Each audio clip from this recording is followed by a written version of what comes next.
5 আগস্টের পর রেমিটেন্স বেড়েছে 26%, বললেন আসিফ নজরুল।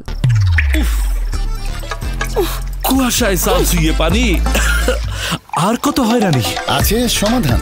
বসত ঘরে লাগাও আনোয়ার শীট, সারা ঘর থাকে শুকনা, সর্দি কাশিও থাকে দূরে। আনোয়ার শীট 2023-24 অর্থ বছরের তুলনায় অন্তর্বর্তী সরকারের আগস্ট-নভেম্বর পর্যন্ত রেমিটেন্স 26% বেড়েছে বলে জানিয়েছেন প্রবাসী কল্যাণ ও বৈদেশিক কর্মসংস্থান উপদেষ্টা ডক্টর আসিফ নজরুল। বুধবার রাজধানীর ওসমানী স্মৃতি মিলনায়তন আন্তর্জাতিক অভিবাসী দিবস এবং জাতীয় প্রবাসী দিবসের আলোচনা সভায় তিনি এ তথ্য জানান। উপদেষ্টা বলেন, শেখ হাসিনার পতনের পর দেশে রেমিটেন্স প্রবাহ বেড়েছে 26%। প্রবাসীরা উজাড় করে অন্তর্বর্তীকালীন সরকার সমর্থন দিয়ে চলেছেন।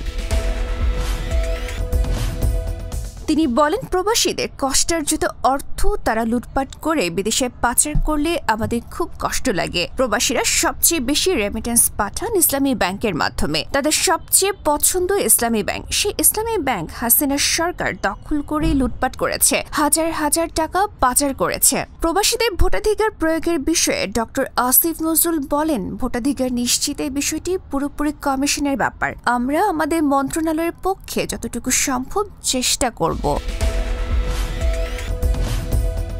ডেস্ক রিপোর্ট, গণমানুষের আওয়াজ।